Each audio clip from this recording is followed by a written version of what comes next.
Hey everybody, welcome to 3 Ingredient Recipes. This is the show where we make recipes with just 3 ingredients. I was supposed to have a co-host today, but he may be a little bit late. Tends to be a little bit late. Hello, Patrick. Ah, there he is, Herschel. Do you remember Herschel from when we made turtles? Hello. How are you? I'm doing okay. That's great. I'm here with my special hat. I see, you're wearing a Santa hat. Yeah, I figured it would be a good thing to do for your Christmas episode. Oh, Herschel, I'm sorry, but the Christmas episode, well, that happened before Christmas. It's now New Year's. You mean I'm late again? Yeah, you're a little bit late. Can we just call me early for next Christmas? I think so. I think that you're 300 and something days early for Christmas. Yay. So, Herschel, I thought that today we would make a really quick recipe. What do you think? Why'd you have me for the quick recipe? Well, I figure if we do a quick recipe... I'm slow. You are a little slow, but then it might even out. Okay, let's do it then. Okay, so today we're going to do Rice Krispie treats. You've heard of those. Yeah, they're really chewy. It takes a long time to eat them. Yep, they are chewy and they're very sweet, and we are going to add one new element to them to make them a little bit more grown up, and it takes a little bit of time to do that. It's brown butter. Have you heard of brown butter? I know the yellow butter. Yep, this is... Sometimes the white butter, but... Right, you start with yellow butter or white butter, and then you put it on the stove for a long time, and it turns to a nice brown, nutty, salty consistency, and that's going to just elevate these Rice Krispie treats to a little bit more of a grown-up flavor. What do you think? A nutty butter? What if people are allergic to nuts? Oh no, there's no nuts in it at all. Oh, it just tastes like nuts. Exactly. Okay. So the first of our 3 ingredients is, of course, Rice Krispies. You don't have to use this brand. You can use any sort of puffed rice cereal. You can get it in a large size because you're going to be using quite a number of them. You're going to use 6 cups of Rice Krispie treats or rice cereal. Snap, crackle, pop. That's right. Our second ingredient is marshmallows. Oh, look at all of them there. That's right. You can use 4 cups of mini marshmallows, or I just use a package of either mini marshmallows or the larger size marshmallows. Usually works out to a good ratio with the 6 cups. So it doesn't matter if they're big or small, they end up being as chewy nonetheless. It's exactly the same kind of marshmallow, so just whatever you prefer or whatever you can find. Yay. And our final ingredient is, of course, butter. Butter. No nuts involved. There are no nuts involved. We are going to use 4 tablespoons of butter. That's a half a stick here in the US. Okay. We're going to start off with a large non-stick pan. You can use any pan. The butter makes the marshmallows come off a little bit more easily, but I find if you start with a non-stick pan, you're going to find that the marshmallows just come right out and cleanup will be a lot easier. You're going to take your 4 ounces of butter and just put it in your pan on medium heat. You may actually want to go for medium-low heat. It depends really a lot on your stove. My stove is electric, so turning down the heat takes a little bit of time for it to cool down. So I'm going to start it on medium heat. Normally with the Rice Krispie treats, all you need to do is melt the butter and then immediately add the marshmallows. We're going to make this a little bit slower, and it's going to take a little bit more time, but it's definitely worth it. The butter is going to brown.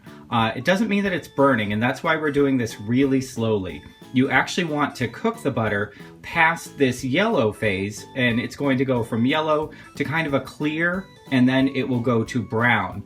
You don't want to scorch it. You don't want to bring it to brown all at once immediately, because that's just burning the butter.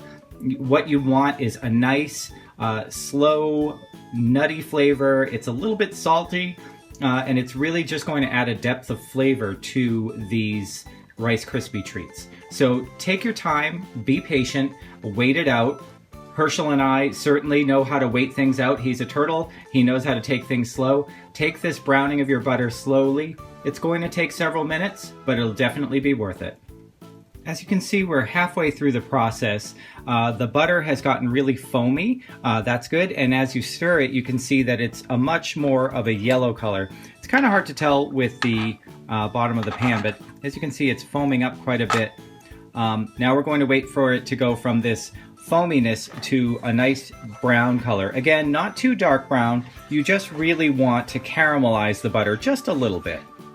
Now, as you can see, we have gone from yellow to that foaminess. There's still a little bit of foaminess up on the top, but as you can see, we now have this beautiful brown color. This is what you want. You want it to be this color or slightly darker. You can go a little bit darker than this. Mostly you're going to be able to tell by the smell. It definitely smells very nutty, very flavorful. You're going to want to turn off the heat at this point because if you go past it, you're going to start to scorch your butter, and that's not what you want. Immediately upon getting to the brown stage, I'm then going to add my 1 package of mini marshmallows, and we're going to melt those.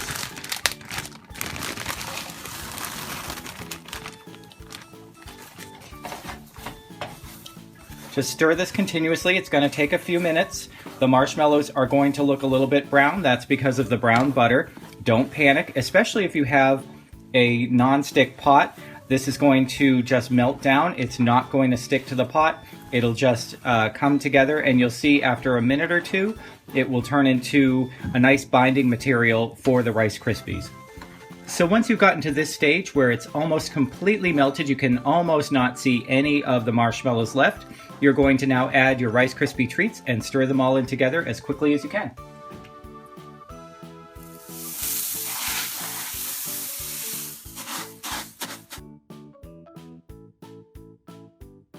As you can see, this is not a neat process. This is a very messy process.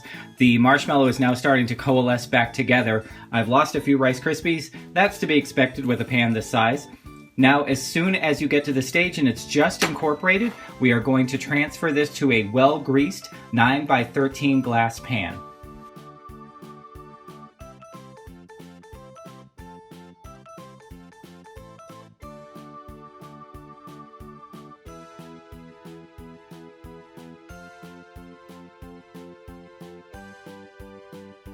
You can push this down with your fingers. What I would advise is to spray down your hands with a little bit of cooking spray.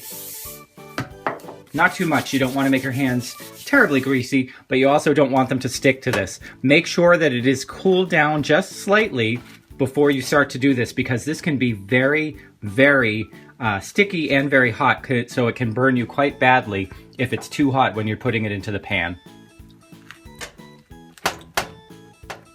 Now we're just going to wait for this to cool and cut it into squares. Once your treats have cooled down completely, you can then cut them into squares and serve them right away. So, what do you think, Herschel? Kind of chewy. Yeah. Kind of does stick to the roof of your mouth a little bit. It does. Let me help you out. Oh, thank you. There you go. There we go. So you'll find that these taste very much like the Rice Krispie treats you are used to. It's just the brown butter adds a little bit more of nutty, salty element. Without actually using nuts. Without actually using nuts and without actually using salt. The butter does have a little bit of salt in it, and I think that comes out when you are browning it for the process of this. Tastes just a little bit more grown up, but it's still the snack you like as a kid. It still is the snack you like as a kid, and it's something to bring to maybe your New Year's Eve party or your Christmas party if you're starting early, like Herschel here. Yeah, I was late, so I'm going to be a little early this time. Perfect. All right, Herschel, so this is our very last 3-ingredient recipes for the year of 2015. What do you think? I made it just in time. You did. You made it just in time. Remember, we're here every Thursday with a 3-ingredient recipe. I'm always joined by a friend. This time was with Herschel. You never know who will show up next. Won't be me, I promise. Well, why I won't make it enough time. Oh, that's true. He shows up when he can, and sometimes he starts and we're already done. Yeah. On Tuesdays, I talk about growing long hair for men, and on weekends, our friend George, you know George. He's the cat. He's the cat. With the self-esteem. Right. He's the cat who talks with about... the dog that always interrupts him. That's like right. I'm doing to you right now. Kind of like that. Yep, Okay. just like that. George is here to talk about having good self-esteem. So if you like this video, please give it a thumbs up or subscribe so that you can get all of our videos. You can also share it with friends. You can comment. Just thank you so much for watching us this year, and have a very happy new year, and we will see you in 2016. Maybe sometime later in 2016 for me, because you know how slow I am. Herschel will see you sometime later in 2016. Bye-bye. So, what do you think, Herschel? It kind of just sticks to the roof of my mouth. Let's try. Oh, thank you. Ah, there you go. Oh, I better not click down. Oh. There you go. There we go. I better not just close my mouth. No, that's probably a good idea. Just keep it. Okay, yeah, maybe. There you go, a little bit.